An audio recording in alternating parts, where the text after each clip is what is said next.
अहमदाबाद मित्र news में आपका स्वागत है। कांग्रेस की भारत जोड़ो यात्रा का सोमवार को समापन हो गया। इस दौरान कांग्रेस ने श्रीनगर के शेर कश्मीर स्टेडियम में जनसभा बुलाई।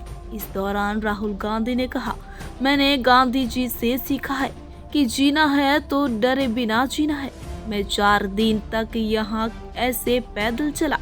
मैंने बस यही सोचा कि बदल दो मेरी टी शर्ट का रंग, लाल कर दो, लेकिन जो मैंने सोचा था वही हुआ। जम्मू कश्मीर के लोगों ने मुझे हैंड ग्रेनेड नहीं दिया, मुझे प्यार दिया, दिल खोलकर मुझे प्यार दिया, अपना माना, प्यार से आंसुओं से मेरा स्वागत किया।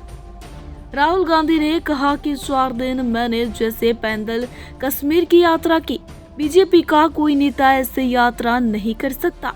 ऐसा इसलिए नहीं क्योंकि जम्मू कश्मीर के लोग उन्हें चलने नहीं देंगे, बल्कि ऐसा इसलिए क्योंकि बीजेपी के लोग डरते हैं। बता दें कि भारी बर्फबारी के बीच राहुल गांधी की भारत जोड़ो यात्रा सोमवार को श्रीनगर में खत्म हो गई। ये 145 दिन पहले 7 सितंबर को कन्याकुमारी से शुरू हुई थी। क्लोजिंग सेरेमनी के दौरान शेरे कश्मीर क्रिकेट स्टेडियम में रैली रखी गई। इसमें प्रियंका गांधी, महबूबा मुफ्ती, उमर अब्दुल्ला और मल्लिकार्जुन खड़गे ने स्पीच दी। आप आज यहाँ बर्फ में खड़े हैं, मगर आप में से किसी को सर्दी नहीं लग रही है। आप बारिश में खड़े हुए, कोई भीगा नहीं। गर्मी में आपको गर्मी नहीं लगी, सर्दी में आपको सर्दी नहीं लग रही है, क्योंकि देश की शक्ति आपके साथ है।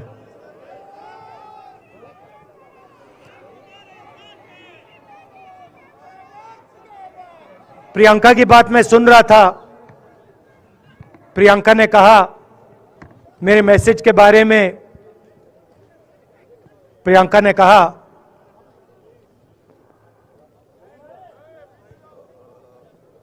नॉर्मली होता नहीं है, मगर मेरे आंख में आंसू आए।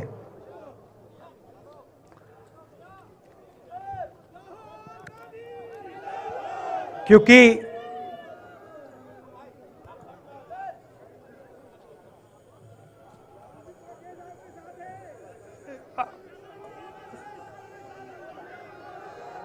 मैं कन्याकुमारी से चला, शुरुआत की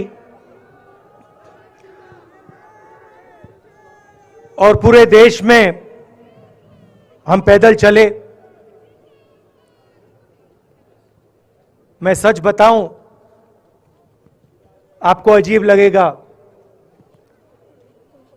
मगर मैं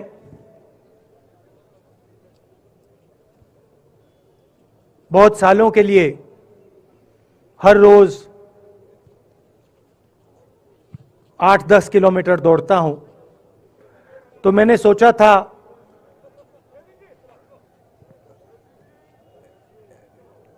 देश कन्याकुमारी से कश्मीर चलने में इतनी मुश्किल नहीं होगी। मेरे दिल में था कि आसान होगा। फिजिकली मेरे लिए ये मुश्किल काम, मैंने सोचा था मुश्किल काम नहीं होगा। शायद मैं काफी वर्जिश करता हूं, थोड़ा सा अहंकार आ गया, जैसे आ जाता है।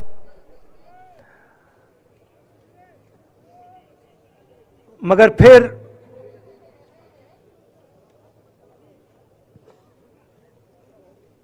बात बदल गई।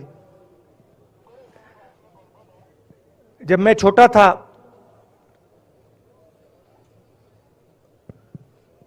फुटबॉल खेलता था,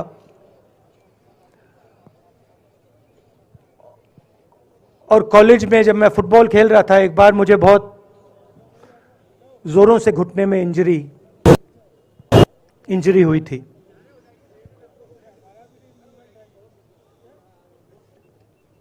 मैं उसको भूल गया था।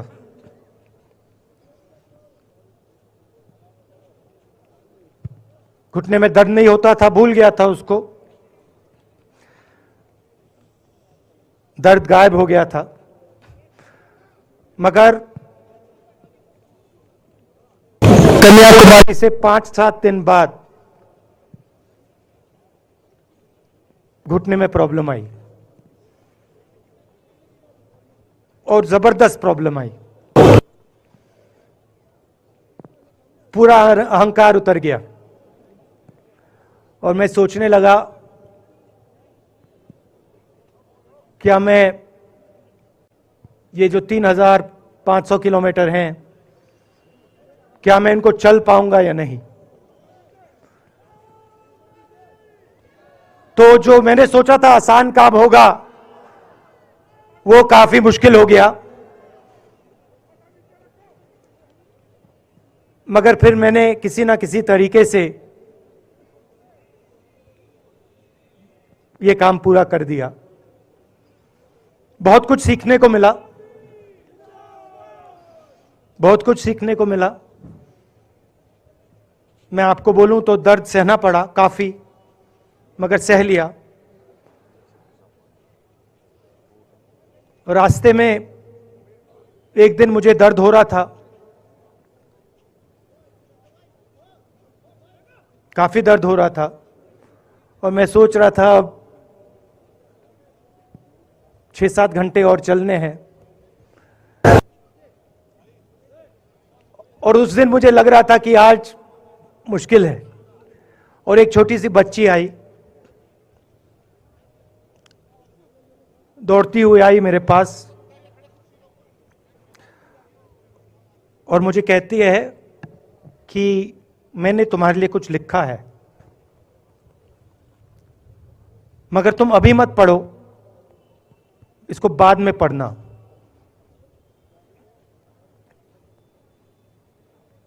और फिर वो मुझे गले लग के भाग गई। फिर मैंने सोचा अब पढ़ता हूं क्या लिखा है।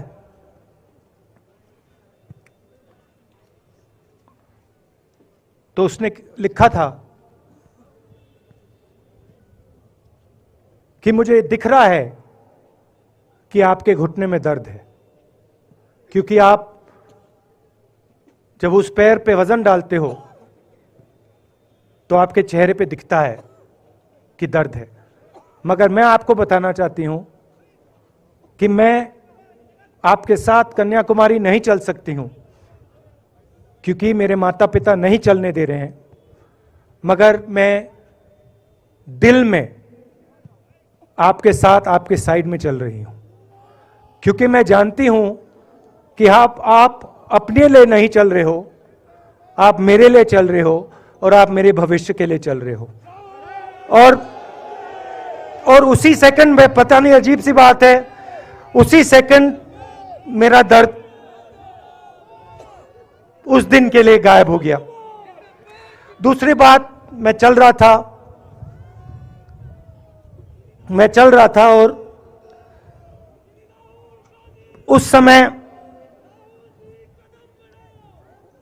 उसी समय वहां पे थोड़ी सर्दी बढ़ रही थी। सुबह का समय था और 4 बच्चे आए।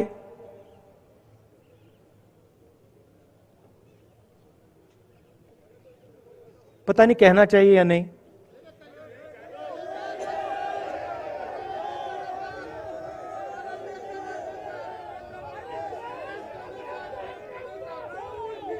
तो कह देता हूं, छोटे से बच्चे थे, भिखारी थे, भीख मांगते थे और मेरे पास आए। कपड़े नहीं थे, मैंने देखा, शायद मजदूरी भी करते थे तो थोड़ी मट्टी थी उन पे। खैर, मैं ये चीजें देखता नहीं हूं, तो मैं उनके साथ गले लगा, घुटनों पे गया, ऐसे उनको पकड़ा मैंने, क्योंकि मैं उनकी लेवल पे रहना चाहता था। और फिर, नहीं सुनिए, मैं ये बात कहना नहीं चाह रहा था मगर कह दूंगा। तो उनको ठंड लग रही थी, वो कांप रहे थे, शायद उनको खाना नहीं मिला था, छोटे बच्चे मजदूरी कर रहे थे।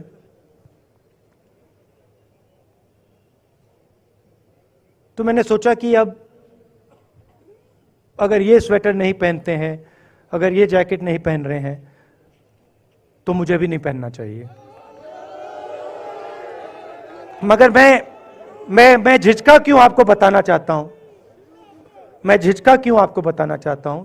जब मैंने ये खत्म किया, मैं चल रहा था, तो हमारे साथ एक व्यक्ति थे, उन्होंने मुझे मेरे कान में बोला, राहुल जी ये बच्चे गंदे हैं, इनके पास आपको ऐसे जाना नहीं चाहिए। तो मैंने उनसे कहा, वो आपसे और मुझसे दोनों से साफ हैं।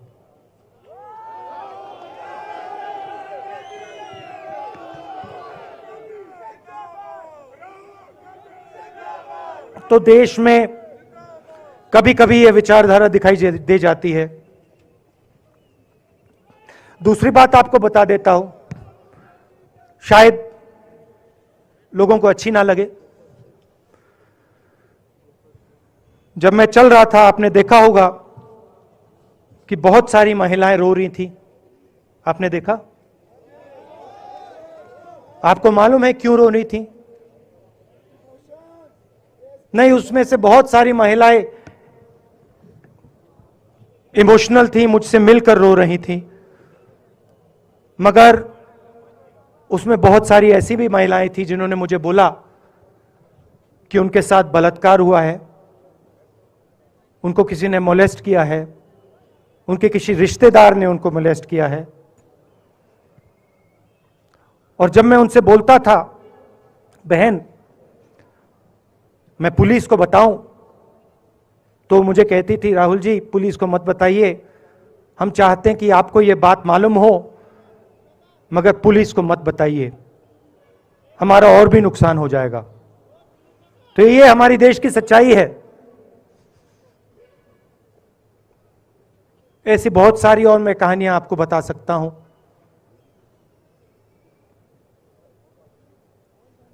तो फिर मैं कश्मीर की ओर आ रहा था और मैं सोच रहा था कि इसी रास्ते पे मैं नीचे से ऊपर जा रहा हूं। मैं सोच रहा था कि इसी रास्ते से सालों पहले मेरे रिश्तेदार नीचे से ऊपर आए, सॉरी ऊपर से नीचे आए, कश्मीर से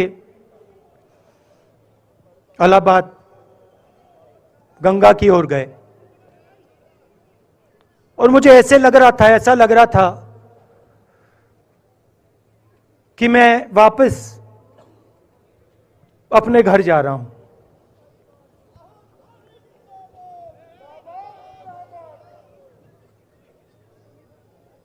घर मेरे लिए, जब से मैं छोटा था, मैं सरकारी घरों में रहा हूं, मेरा अपना घर नहीं है। तो मेरे लिए घर, जिसको जो स्ट्रक्चर होता है, उसको मैंने कभी घर नहीं माना। वो मेरे लिए, मैं कहीं भी रह लूं, वो एक इमारत होती है, वो घर नहीं होता है। घर मेरे लिए एक सोच है, एक जीने का तरीका है, एक सोचने का तरीका है।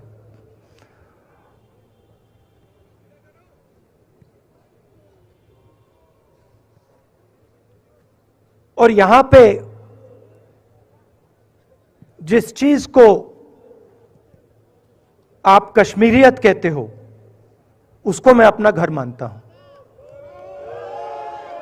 अब ये कश्मीरियत है क्या?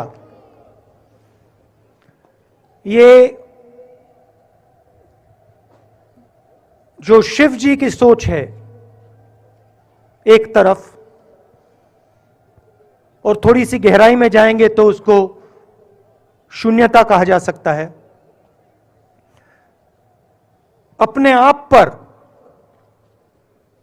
अपने अहंकार पर, अपने विचारों पर आक्रमण करना, और दूसरी तरफ इस्लाम में जिसको शून्यता यहां कहा जाता है, वहां फना कहा जाता है। सोच वही है। इस्लाम में फना का मतलब अपने ऊपर आक्रमण, अपनी सोच पर आक्रमण, जो हम अपना किला बना देते हैं कि मैं ये हूं, मेरे पास ये है, मेरे पास ये ज्ञान है, मेरे पास ये घर है, उसी किले पर आक्रमण करना, वही है शून्यता, वही है फना। और इस धरती पे ये दो जो विचारधाराएं हैं,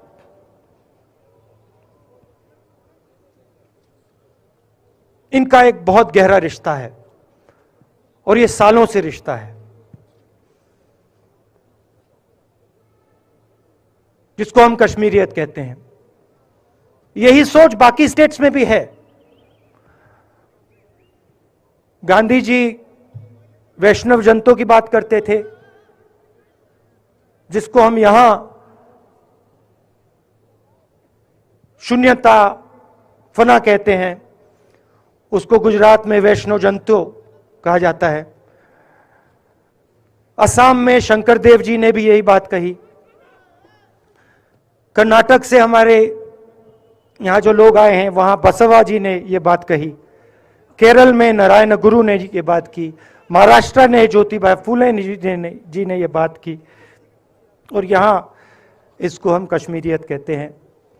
लोगों को जोड़ना और दूसरों पर आक्रमण नहीं करना, अपने आप पर आक्रमण करना, अपनी कमी देखना।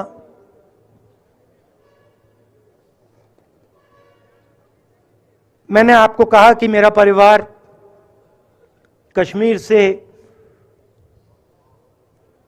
गंगा की ओर गया था। इलाहाबाद संगम के बिल्कुल किनारे वहां पास में हमारा घर है।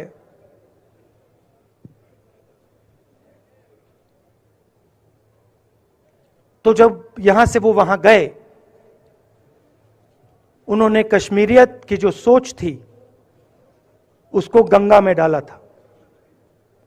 गंगा में ले गए उस सोच को, और उत्तर प्रदेश में उस सोच को फैलाया था, जिसको उत्तर प्रदेश में गंगा जमुना तहजीब कहा जाता है।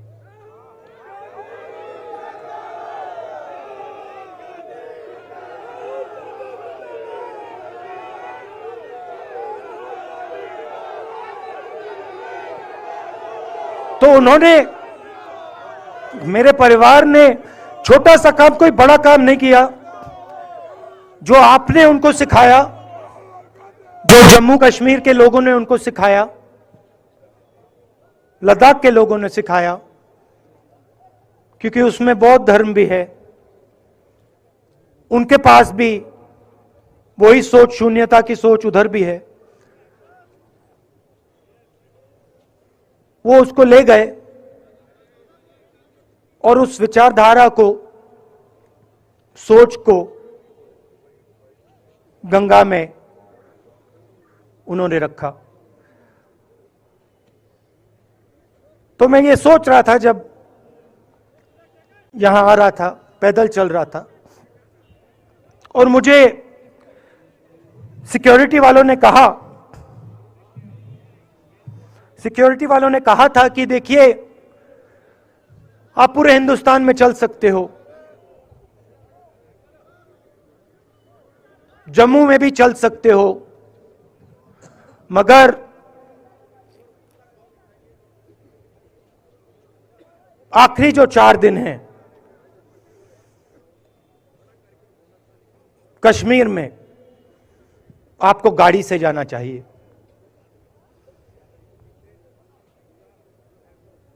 वेणुगोपाल जी ने मुझे कहा पहले, और जो ऑर्गेनाइज कर रहे थे उन्होंने कहा, 3-4 दिन पहले एडमिनिस्ट्रेशन ने कहा कि देखिए, शायद डराने के लिए, कि देखिए अगर आप पैदल चलेंगे तो आपके ऊपर ग्रेनेड फेंका जाएगा। तो मैंने सोचा, नहीं सुनिए, मैंने सोचा कि ऐसे करते हैं, मैं अपने घर वापस जा रहा हूं, 4 दिन पैदल चलूंगा, अपने घर के जो लोग हैं उनके बीच में चलूंगा। और मैंने सोचा कि जो मुझसे नफरत करते हैं उनको क्यों ना मैं एक मौका दूं कि मेरी सफेद शर्ट का रंग बदल दें, लाल कर दें।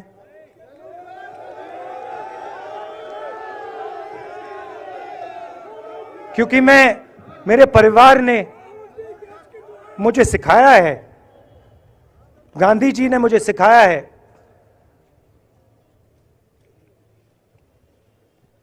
कि अगर जीना है तो डरे बिना जीना है, नहीं तो जीना नहीं है। तो मैंने मौका दिया, मैंने कहा मैं 4 दिन चलूंगा, बदल दो टी शर्ट का रंग, लाल कर दो, देखी जाएगी। मगर जो मैंने सोचा था वही हुआ। जम्मू कश्मीर के लोगों ने मुझे हैंड ग्रेनेड नहीं दिया, अपने दिल खोलकर प्यार दिया, गले लगे।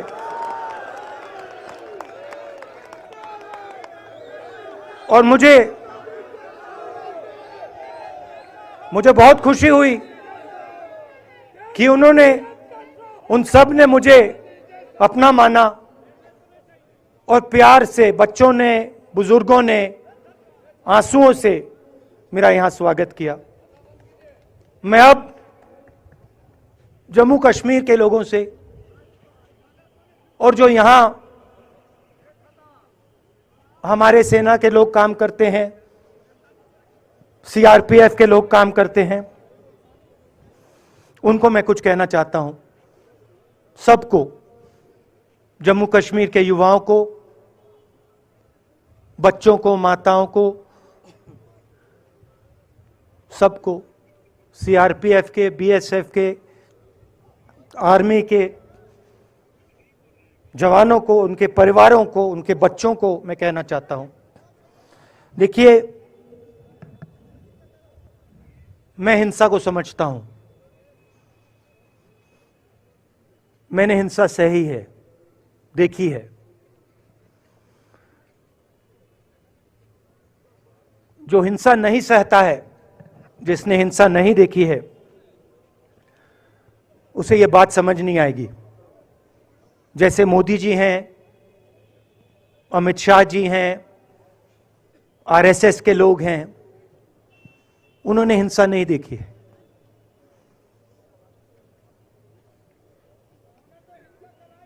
डरते हैं, नहीं डरते हैं, देखिए डरते हैं। यहां पे हम 4 दिन पैदल चले, मैं आपको गारंटी देके कह सकता हूं कि बीजेपी का कोई नेता ऐसे नहीं चल सकता है। और इसलिए नहीं क्योंकि जम्मू कश्मीर के लोग, इसलिए नहीं क्योंकि जम्मू कश्मीर के लोग उनको चलने नहीं देंगे, इसलिए क्योंकि वो डरते हैं। खैर, मैं अपने जम्मू कश्मीर के लोगों को, युवाओं को, बुजुर्गों को और आर्मी के लोगों को, सीआरपीएफ, बीएसएफ लोगों को थोड़ा सा बताना चाहता हूं। देखिए, मैं जब 14 साल का था, स्कूल में था, सुबह ज्योग्राफी की क्लास में था, मैं पढ़ रहा था, सामने बैठा था और मेरी एक टीचर आई, अंदर आई और उसने कहा, राहुल तुम्हें प्रिंसिपल बुला रहा है। मैं बदमाश था, बहुत बदमाश था जब छोटा था। बहन से पूछ सकते हो क्या क्या करता था मैं, अभी भी करता हूं।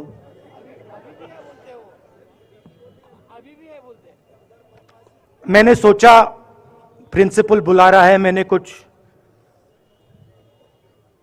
गलती की होगी, अब मार पिटेगी। वहां पे केनिंग होती थी, मैंने सोचा था अब केनिंग होगी मेरी। मगर जब मैं चल रहा था, जिस टीचर ने मुझे बुलाया, उसको देखकर मुझे कुछ अजीब सा लगा। और जब मैं प्रिंसिपल के ऑफिस पहुंचा तो प्रिंसिपल ने कहा, राहुल तुम्हारे घर से फोन कॉल है।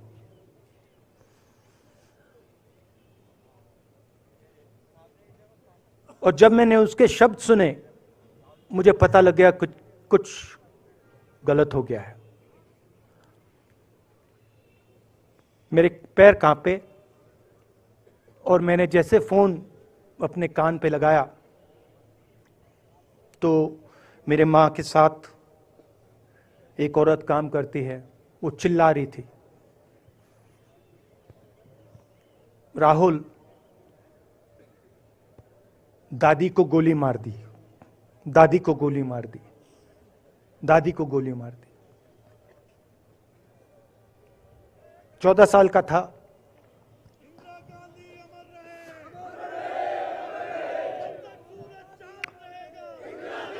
देखिए, ये जो मैं कह रहा हूं, ये जो मैं अभी कह रहा हूं, ये बात प्रधानमंत्री को नहीं समझ आएगी, ये बात अमित शाह जी को नहीं समझ आएगी, ये बात डोवल जी को भी नहीं समझ आएगी, मगर ये बात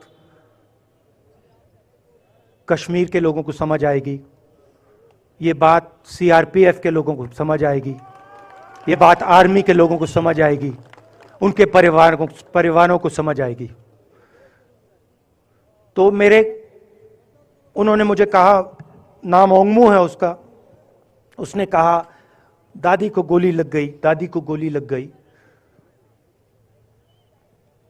और फिर मुझे गाड़ी में वापस ले गए, प्रियंका को मैंने स्कूल से उठाया, मैं वापस गए।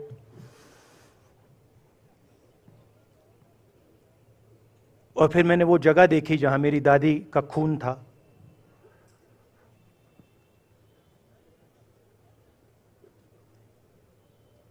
पापा आए, मां आई, मां बिल्कुल हिल गई थी, बोल नहीं पा रही थी।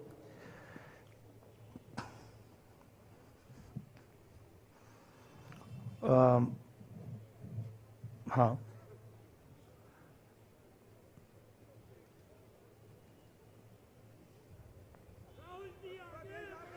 फिर क्या हुआ,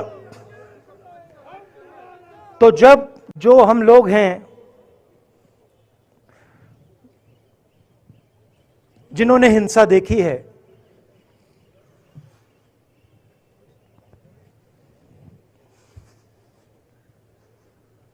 ये जो है ना, इसको हम बिल्कुल दूसरी तरीके से देखते हैं। ये आप सबके लिए टेलीफोन है, ये हमारे लिए सिर्फ टेलीफोन नहीं है।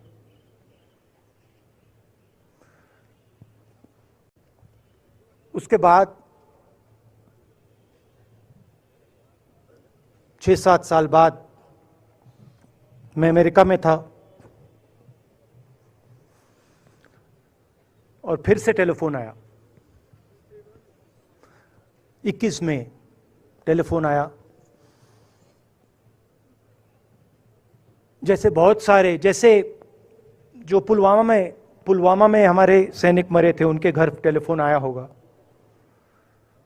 हजारों कश्मीरी लोगों के घर टेलीफोन आया होगा, सेना के परिवारों को टेलीफोन आया होगा, वैसा ही टेलीफोन आया। पिता के एक दोस्त थे, उन्होंने मुझे फोन किया और कहा, राहुल बुरी खबर है। मैंने उनसे कहा, मैं जानता हूं, पापा मर गए। कहते हैं हाँ। मैंने कहा धन्यवाद, फोन रख दिया। तो मेरा कहना है जो हिंसा करवाता है, जैसे मोदी जी हैं, अमित शाह जी हैं, अजीत डोवल जी हैं, आरएसएस के लोग हैं, वो इस बात को समझ नहीं सकते हैं, वो दर्द को समझ नहीं सकते हैं। हम समझ सकते हैं। पुलवामा के जो सैनिक थे, उनके बच्चों के दिल में क्या हुआ मैं जानता हूं। मेरे दिल में वही हुआ है जो यहां पे कश्मीर में लोग मरते हैं, उनके दिल में क्या होता है। जब फोन कॉल आता है क्या लगता है, वो मैं समझता हूं, मेरी बहन समझती है। तो कल किसी जर्नलिस्ट ने मुझसे पूछा, यात्रा का क्या लक्ष्य है।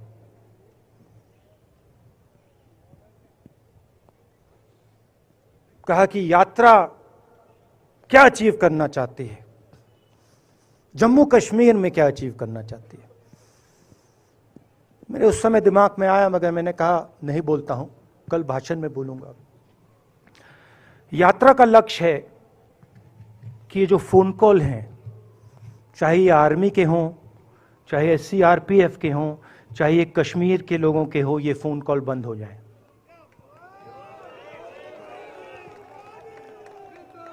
कि ये फोन कॉल किसी बच्चे को, किसी मां को, किसी बेटे को ना लेना पड़े। मेरा लक्ष्य ये जो फोन कॉल हैं, इनको बंद करने का है। अब देखिए,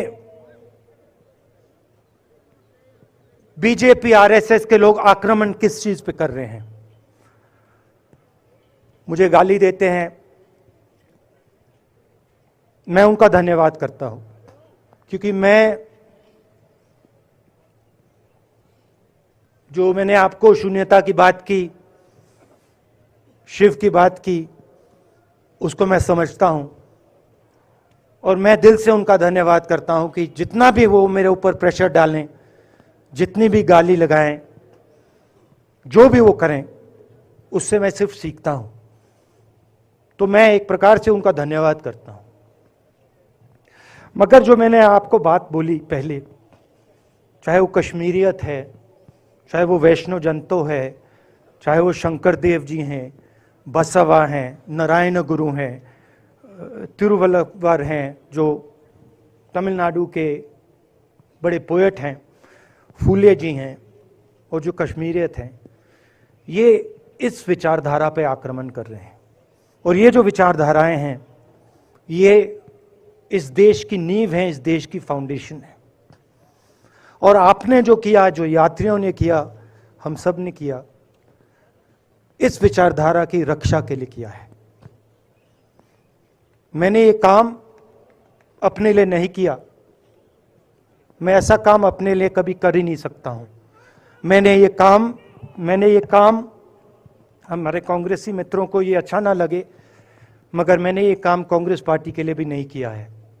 मैंने ये काम, और हम सब ने ये काम हिंदुस्तान की जनता के लिए किया है। और हमारी कोशिश है कि जो विचारधारा इस देश की नींव को तोड़ने की कोशिश कर रही है, जो विचारधारा इस देश की नींव को तोड़ने की कोशिश कर रही है, उसके खिलाफ हम खड़े हों, मिलकर खड़े हों, नफरत से नहीं, क्योंकि वो हमारा तरीका नहीं है, मोहब्बत से खड़े हों। मैं जानता हूं कि अगर हम मोहब्बत से खड़े होंगे, प्यार से बात रखेंगे, तो हमें सफलता मिलेगी। और उनकी जो विचारधारा है, उसको हम सिर्फ हराएंगे नहीं, मगर उस विचारधारा को हम उनके दिलों से निकाल देंगे। तो आपने, देश की जनता ने हमारा समर्थन किया। हमारी कोशिश है कि हमें, बीजेपी ने एक जीने का तरीका, राजनीतिक तरीका दिखाया है। हमारी कोशिश है कि हम एक और तरीका, जो हिंदुस्तान का तरीका है, मोहब्बत का तरीका है, वो हम देश को दिखाएं। हम देश को याद दिलाएं कि हिंदुस्तान मोहब्बत का देश है, इज्जत का देश है, भाईचारे का देश। तो हमने जो कहा था, छोटा सा कदम लिया है, बड़ा कदम नहीं है। नफरत के बाजार में मोहब्बत की दुकान खोलने की कोशिश की। धन्यवाद। जय हिंद।